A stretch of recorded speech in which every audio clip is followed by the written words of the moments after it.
All right, so what's up, everyone? Welcome to an episode of Rollin with Hayes. Of course, I am your host of this show, Hayes. Shout out to the homie Steven at Steven_Springs. We're going to kind of dive right into it. So this is going to be another NFL specific one. Of course, we'll dip and dabble into other things, but it's going to be NFL specific. So merry free agency to all the people out there that pay attention to what happens with NFL free agency. It's funny because they were saying, I saw this online, what if they didn't announce any of the free agencies and it was essentially just you found out week one? That would be hilarious because a lot of people do look forward to and anticipate what's going to happen in the summer, kind of to give them something in the off season. There's so many different things to talk about. I kind of will focus on the Eagles to start, and then, I'll focus on the NFC East to start, and then I'll go into other teams that were out there that kind of made notable splashes. So, just starting with the Eagles. Eagles did get Saquon Barkley. I think that was one of the bigger free agency moves, which is why I'm bringing it up. No, it's not because that's my team. It's really because Saquon Barkley was a huge one. They end up getting him. Devin Singletary is going to the Giants, which is something that is important to know. Xavier McKinney is going to the Green Bay Packers. The Eagles also re-signed Landon Dickerson, which was a big one for them. They got Bryce Huffs as well from the New York Jets. They tried to really pull a lot of New York people out there. You can kind of tell. Some other things that happened in the NFC East. The Commanders got Zach Ertz. They got Austin Eckler, which is a good one. If they are able to put the right pieces around Austin Eckler, it can be something that's good. The Cowboys didn't do anything of note, but on the flip side to it, Michael Gallup is going to be looking for a trade, and then kind of going into the running back position. We don't really know who's going to be the running back this upcoming year. I know that they do have some running backs on the roster, but Tony Pollard's now in Tennessee, so it's Tajay Spears and Tony Pollard that's there. Fantasy implication wise with the NFC East to start, congrats if you do have Saquon Barkley, or you're going to be able to pick him up. I think he's going to be a noteworthy pickup just to have Saquon, Dallas Goedert, Devontae Smith, and A.J. Brown. That's going to be solid. Around Jalen Hurts, they really have to do something on offense. They have no excuses at all this year. Going into the NFC South, there was really nothing of noteworthy that happened there. In terms of other positions, the big one, of course, is Kirk Cousins. Kirk Cousins is going to the Atlanta Falcons. So if you have Kyle Pitts or Drake London, those are huge plays and pickups now with him being there, and then Bijan Robinson. So they should do well. I don't necessarily know if that's going to guarantee. I don't know if that's necessarily going to guarantee them a win in the playoffs, but in terms of the regular season, that's big for them. And fantasy players wise, I know that's going to be important for them too. The Saints didn't make any major news and notes. The Panthers did. They traded Brian Burns. I don't know what the Panthers are really doing, because they've traded away Brian Burns, DJ Moore, and Christian McCaffrey, and they haven't really got a lot for it. And I know they're putting this on the owner, but you have to look at the general managers too, because they're the ones making those decisions. I personally don't think they're smart decisions. You can go about this in a different direction, but also this is how sports are. This is how companies are ran. All companies are not going to be ran the way that you expect. Everyone has their own decision making. Some are in the business of messing up franchises. Some are actually genuinely making these decisions thinking that they're good decisions. And then going into the NFC West, I mentioned before that Eric Armstead is not on the 49ers anymore. They did get Leonard Floyd, which is a big pickup for them over there. And 49ers. Rams haven't done anything The Seahawks, they are rumored or speculated to be in the market for Justin Fields, but I'm not too positive on how 100%. It seems like the Seahawks and the Raiders are the ones that are out there right now for Justin Fields. So that's the Rams, that's the Seahawks. The Cardinals, they made one splash. It wasn't going to shake the whole division or anything like that, but they did make a splash out there. And then, yeah, so kind of going into the North, the Bears haven't done, they got DeAndre Swift, which is good, I guess you can say, as long as they're trying to put the right pieces around either Caleb Williams or Justin Fields. People speculate who it's going to be.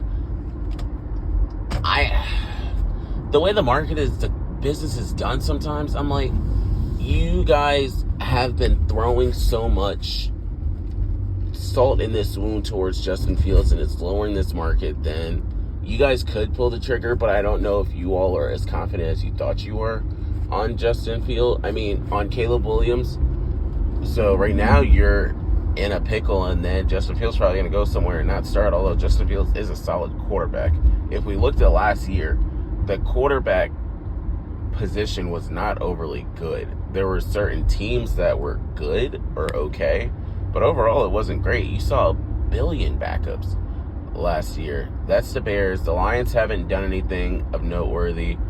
The Packers did sign Josh Jacobs, and then they ended up kicking to the curb Aaron Jones. A.J. Dillon's on the curb too, so it looks like Josh Jacobs is about to be the bell cow that is there.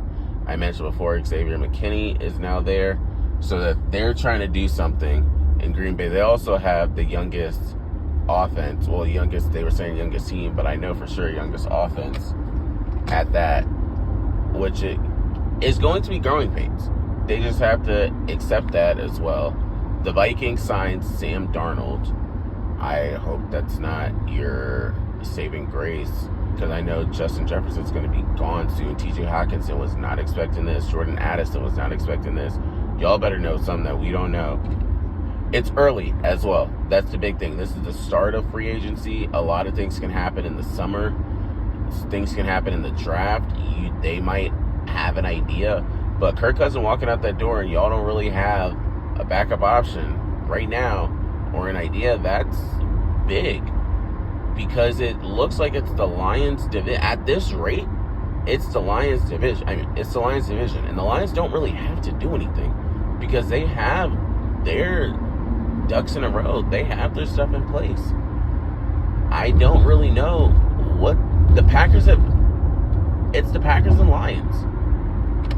And then you have the Bears that are trying to figure life out, and the Vikings seem to be going the other way.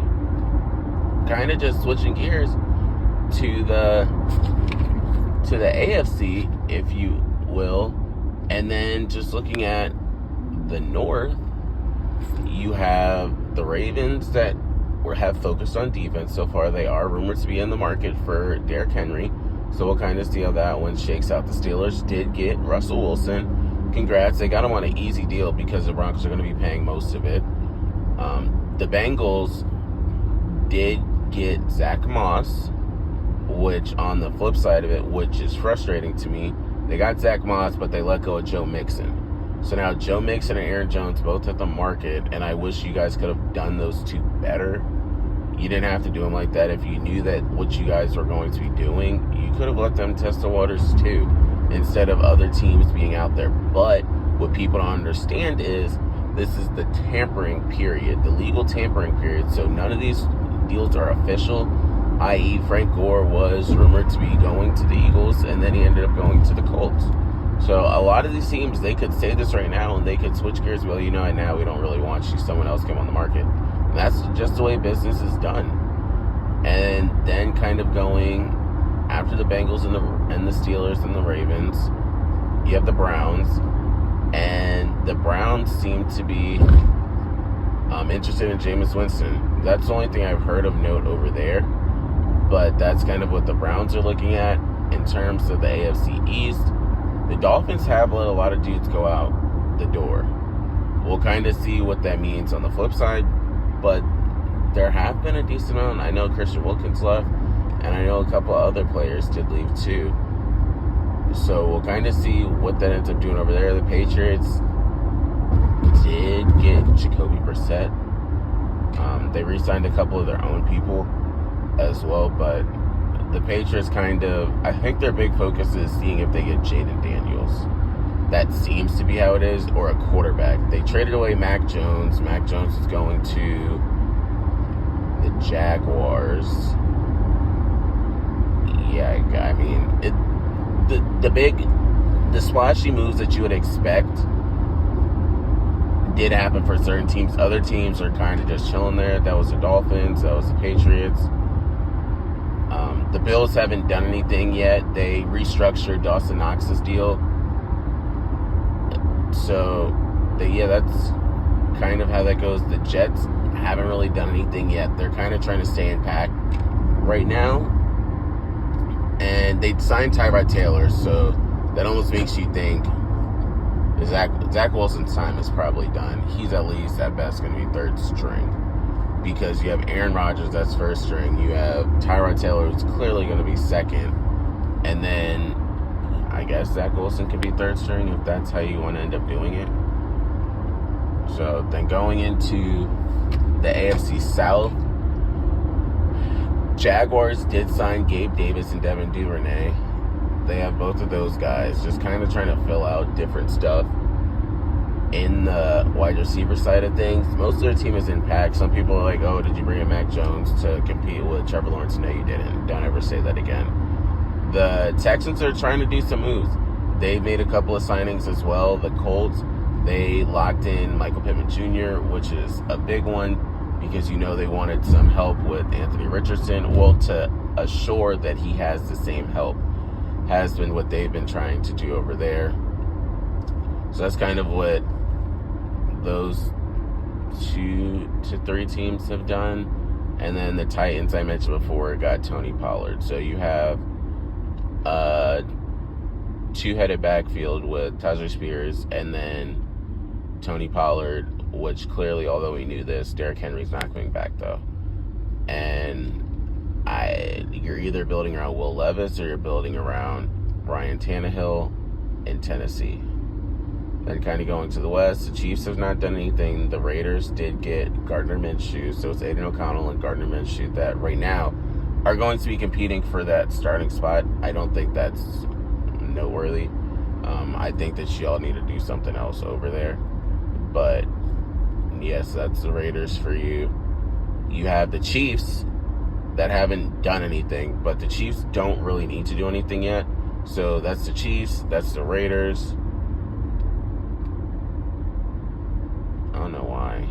That the Chargers have not done much. There's speculation that they're going to be trading either Khalil Mack, Bosa, Keenan Allen, or Mike Williams. Personally, y'all are paying Mike Williams so much money, and he has not been playing.